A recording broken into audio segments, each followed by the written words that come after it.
Some of my music is published by a popular music publishing group that focuses on putting out pieces in published forms that have already been recorded.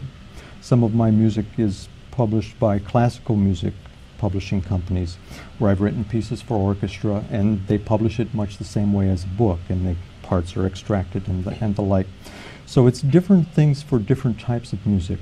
If you're going to be wanting to publish a piece of music, say somebody plays the guitar and sings and they would like to publish a piece of music, the best thing to do is to get latched onto a performer who can bring it to the world, if you're not able to bring it to the world yourself.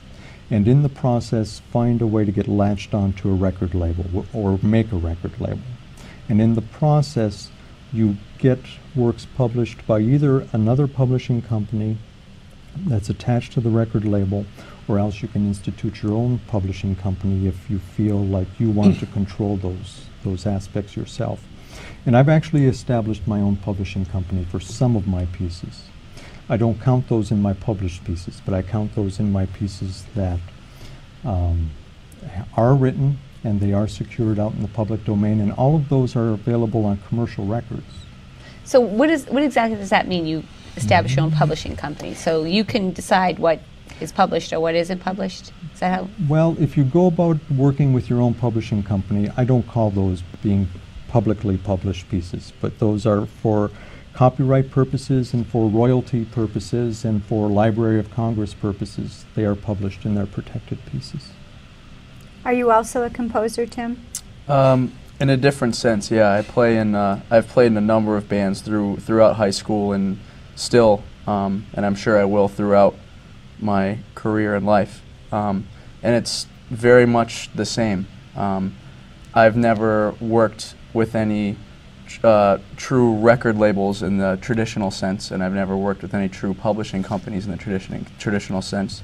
But all of our work has been copywritten through very much the same process, and I have gone through the process of producing and releasing albums independently, and I think in some ways the process is different, in many ways it's the same. Mark, do you have you guys are both extremely talented musicians, as you know, you've talked about. You've both played numerous instruments. How important do you think is being a strong musician towards being a successful sound engineer or sound record producer? I think it's terrifically important because you are cultivating a sensitivity to sound. You're learning how to control sound as it elapses over time, and you're learning how to put together sound and how to relate to other people with sound. And that's what recording is all about. That's what shaping audio is all about. And it doesn't matter if it's a television soundtrack or dialogue on a television show or dialogue on a radio show. It's all sound, and it all comes together. And sound all has qualities, and they're brought together in various ways. Thank you. We're going to have to take a short break here and learn something more about teens and United Teen Equality Center and music. Thank you. Stay tuned. David Ampong and Troy Boykins from United Teen Equality, also known as UTEC. Kara is the digital media coordinator for UTEC. Could you tell us a little bit about UTEC and the service it provides? Sure. We're located in downtown. We're, in addition to being a drop-in center, which means any teens in Lowell between the ages of 13 to 20 can just come in, drop in, hang out. We have a lot of programs and services that are divided into 4 centers. We have the Street Worker Center, which connects teens with resources for jobs, gang intervention, stuff like that.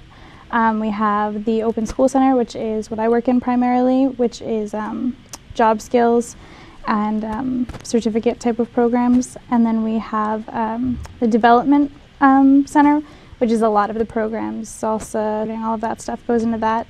And then we have the Organizing Center, which is kind of civic engagement, organizing in the community, stuff like that. Could you tell us a little bit more about the Open School? Now, that, from what I understand, it's a youth-led and youth-managed center? Mm-hmm. We are currently going through some personnel changes in that, but it is primarily comprised of the PC repair program, which is run by our head of multimedia, Savannah Poov. And that is where students learn how to repair computers and start their own business in PC repair. And then there is the digital media program, which is primarily video, and I run that. And I actually just started a couple months ago, so I was putting together the curriculum, but we're going to be starting that soon. And teens will be starting their own business in video and digital media. And what is the age group? That's 16 to 23. And they also at that time they have like GED certificate. Yeah. How does that work?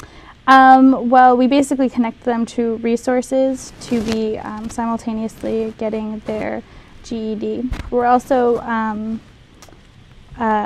looking to eventually have that available at the center. Right now, we have to refer people to outside resources, but we have the ability to do that through the Street Worker program.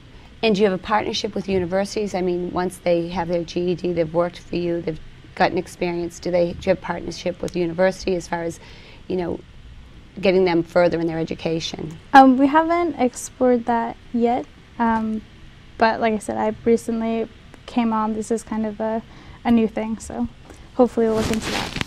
Okay, David. Now you're the sound recording instructor. Yes, I am. And you're also a student at Umass Lowell in what degree program, music business? Yes. Tell us a little bit about that partnership. and About how that works. about music business and about How you got involved in both. I being a student, we're all required to go out into the community and of course find jobs in the music industry. And I actually chose to volunteer for the youth center.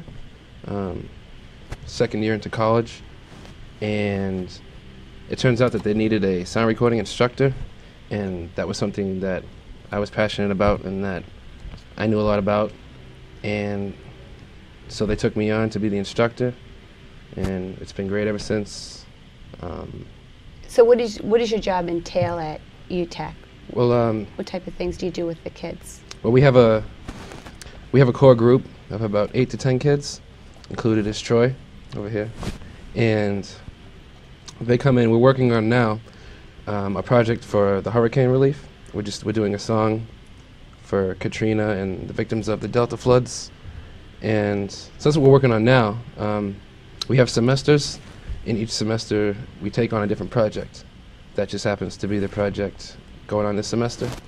A lot of times, kids will come in wanting to learn how to make the music they hear on the radio, and that's where I come in, and guys like Troy, who's been there for quite a while, come in. We show them how to do that, using computers, using software that's available, because of course everyone knows now that it's cheaper and the tools are pretty much at anyone's fingertips to make music and compositions and to make sounds that they want to hear, like on the radio. When did you become involved in music and sound recording? Was this something you did as a child? Were you inspired by somebody, or did you just become involved at the college level? Yeah, I mean, playing on my little Fisher-Price keyboard from when I was little, to playing in bands in high school, and then I decided to get serious about it and go to Umass Lowell to study music, and that's definitely changed my life. To making music for people in the area around New England. So I guess it's just something that I'm passionate about, and that's come kind of natural to me. So I kind of just stuck with music. Now, how long have you been working for UTech, involved with UTech? Almost 2 years now. Have there been kids or students that have gone from there into UMass Lowell sound recording department, or do you see that happening? I see, Is there yeah, an interest definitely. there? Yeah, we've taken a couple kids to UMass Lowell to see the sound labs there, and to Berkeley to see the sound labs there. Kids that are seniors now that are interested in college and going to the college level. We've taken the time to take them down there and